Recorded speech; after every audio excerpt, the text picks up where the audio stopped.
स्वाति गोयल जी, वल्लभ श्री गुरु जी आपके चरणों में कोटि कोटि नमन। गुरुदेव, मैं अपने पतिदेव में बहुत आसक्त हूँ। गुरुदेव, मेरी परेशानी का हल करें और भगवत प्राप्ति के लिए और प्रशस्त करें, मेरा मार्गदर्शन करें। ये तो सौभाग्य है, इसमें समस्या क्या है? जो पति है वो तो भगवान है, ऐसा भाव करो और जितनी आसक्ति है उनके चरणों में समर्पित कर दो। मन वचन कर्म से अपने पति में प्रेम करने वाली स्त्री एक यति के समान है, सन्यासी के समान है।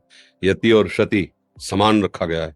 जो पति का वर्ण करके पर पुरुषों से व्यभिचार करती हैं उनकी दुर्गति होती है।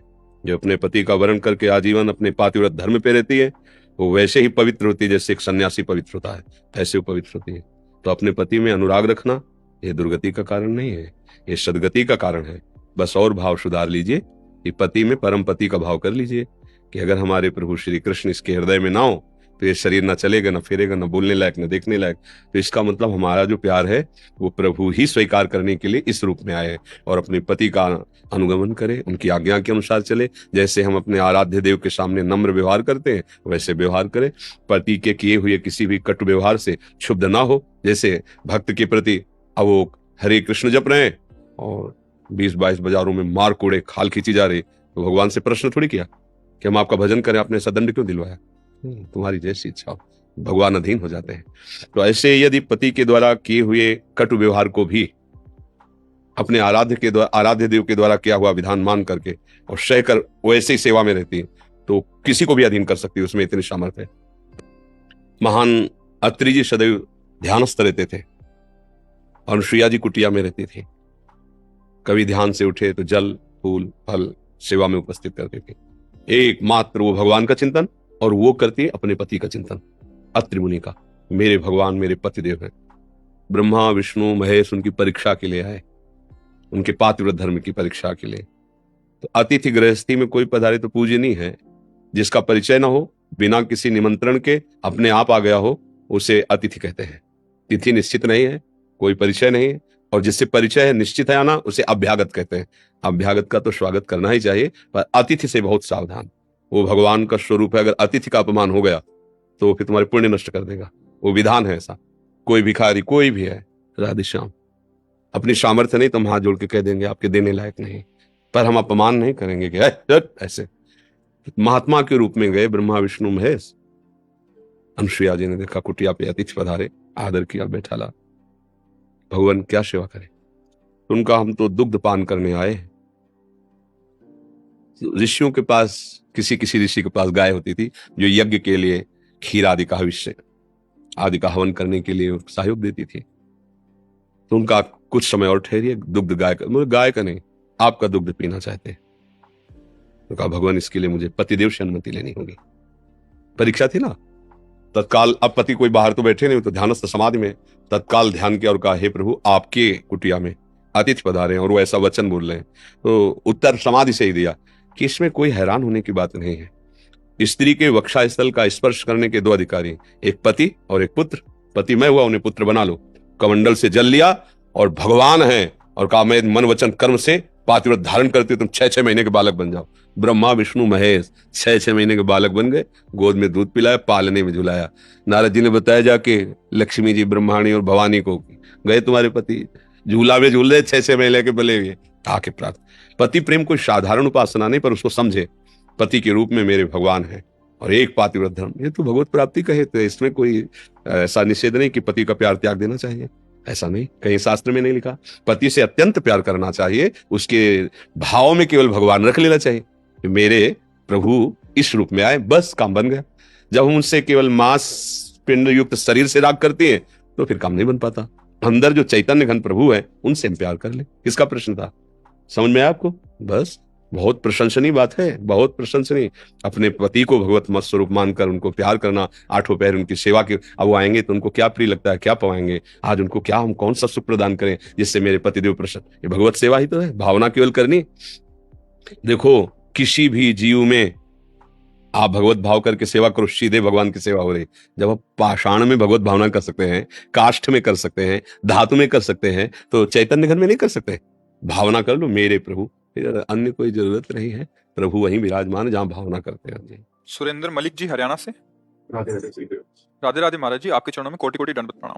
महाराज जी, मेरा प्रश्न है कि भगवत प्राप्ति केवल मनुष्य योनि में ही हो सकती है, अन्य योनियों में नहीं, ऐसा सुनने में आता है महाराज जी, ऐसा हाँ, क्यों? पर अगर कुछ थोड़ा सा रह गया, मनुष्य योनि में पूर्णता नहीं हुई और संयोग बसात उसे पशु योनि में जाना पड़ा या किसी अन्य योनि में, तो ऐसा संयोग बनेगा कि उसके बाद वो भगवत प्राप्त ही पैदा होगा।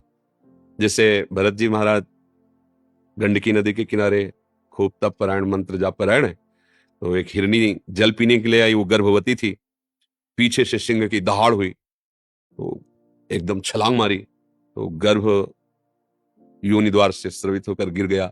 अब ये वो देख रहे थे, कूद पड़े, तत्काल उस बच्चे को उठाया और नवजात शिशु देखा, हिरनी गिरी और मर गई, तो अपनी कुटिया में लाए और उसका पालन पोषण करते रहे, छोटी छोटी दूब लाना, उसको पवाना, इतना प्यारा। वैसे हर बच्चा प्यारा होता है, पर हिरन का इतना प्यारा बच्चा कि राजमहल, राजरानियां, राजपुत्रों का त्याग जिन भगवान के लिए किया, उनकी सेवा छूटने लगी, उनका विस्मरण होने लगा, और उसी हिरन को गोद में लिए, कभी घास सुना रहे, और अपनी छोटी छोटी सींगों से जब ऐसे ऐसे, तो बड़ा उनको सुख मिलता, हृदय से लगाए उस हिरन को घूमते। अंतिम समय जब आया तो पास हिरन नहीं था, उसी का चिंतन करते हुए शरीर छूटा, तो हिरन योनि को प्राप्त हुए। पर भजन कर रहे थे ना, पूर्णता भगवत अभी साक्षात्कार तो हुआ नहीं, तो उनको भजन के प्रताप से स्मृति रही, मेरा जन्म नष्ट हो गया केवल इस आसक्ति से, और अपने हिरन शरीर को गंडकी नदी में खड़ा करके, और वही पूरी स्मरण का, तो अगला जन्म हुआ ब्रह्मबोध संपन्न जड़ भरत जी के रूप में, सिद्ध पुरुष के रूप में, कोई साधन नहीं करना पड़ा फिर, और अब वो परम पद को प्राप्त हो गए। तो अगर हमारा भजन मनुष्य योनि में हुआ है और फिर किसी हम योनि में जाते हैं, तो उसका पतन नहीं होगा, वो उसको भोग करके तत्काल भगवत प्राप्ति की योग्यता कर लेगा। पर सीधे केवल पशु योनि में ऐसा कोई आचरण ही नहीं जिससे भगवत प्राप्ति हो जाए। अब जैसे पूर्व में भजन हुआ और उसको चूक हो गई, भगवत प्राप्ति नहीं हुई, अब वो किसी भक्त के घर का कुत्ता बन गया, भक्त के घर का कोई पक्षी, कुछ भी ऐसा, अब वह रोज नाम कीर्तन, भगवत चर्चा और सब सुनाई दे रहा है, वो परम पद को प्राप्त हो जाएगा, शरीर छूटेगा, वो भगवान को प्राप्त हो जाएगा। साधन नहीं बना, पूर्व साधन ने संयोग करा दिया। हितधाम में जब भगवत चर्चा करते थे कीर्तन, तो वहां कुत्ता था, ऐसे जैसे आप लोग बैठे ऐसे बीच में आके बैठ जाता था, तो कुछ संतों ने कंठी भी बांध दी थी, उसका नाम भी, तो ऐसे बस ऐसे दिखता रहता, जैसे हम निकलते तो ऐसे आगे के पैर झुका करके ऐसे ऐसे मुंह बगाड़ के, मानो ऐसा राधा बोल रहा हो।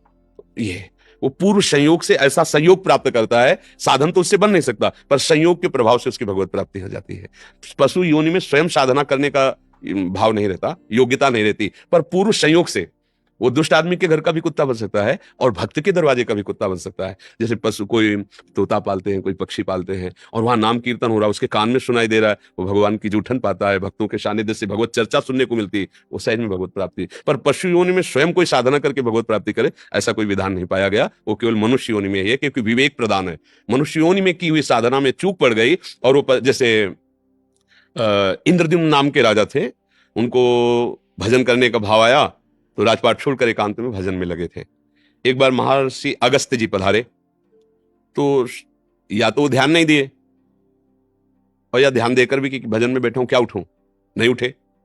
और ये बड़े धर्म का शासन करने वाले महापुरुष, उन्होंने कहा कि एक तो राजपाट छोड़ करके तुमने बिना किसी गुरु की आज्ञा के ये नाटक शुरू किया, पहले तुम्हें वैराग्य लेना चाहिए, किसी गुरु का आश्रय लेना चाहिए, फिर भी देख रहे हो कि ऋषि मंडली जा रही है, तुम खड़े होकर उनका स्वागत, इतना तुम्हें हाथी की तरह तुम बैठे रहे, जाओ हाथी की योनि को प्राप्त हो। अब वही गजेंद्र के रूप में जब ग्राह ने पैर पकड़ा, वही गजेंद्र, अब वहां कोई साधना तो बनी नहीं ना, पर पूर्व में कैसे भी सही भजन किया ना, तो आखिरी समय में कि अब एक ही झटके में ग्राह मुझे ले जाएगा, तो उनको याद आ गई कि हरि स्मृति सर्व विपद विमोक्षणम, भगवान का स्मरण तत्काल बचाता है। हरि, पूरा हरि नहीं निकल पाया था, और भगवान आए ग्राह को सुदर्शन से और हाथ से पकड़कर गज को बाहर, हो गई भगवत प्राप्ति। कोई साधन नहीं बना, पूर्व का साधन काम कर गया। इसमें यह बात देखनी होती है, पशु शरीर से कोई साधना नहीं बनती, पर उसने अगर पूर्व में साधन किया है तो उसको संयोग ऐसा मिल जाएगा कि बात बन जाएगी। जो गाने से, कहने से होता है, वही सुनने से, दोनों का फल एक ही होता है, कथन श्रवण का एक ही फल होता है। तो अब जैसे नामो जप तो नहीं सकता, लेकिन सुनाई तो दे रहा है राधा राधा, और बैठा है, भले कुत्ते की योनि पर बैठा है, अब उसका पुण्य है, धाम का कुत्ता नाम सुन रहा है, अब इसको परम पद मिलेगा, अन्य योनि धारण करने की जरूरत नहीं पड़ेगी। समझ रहे ना जी।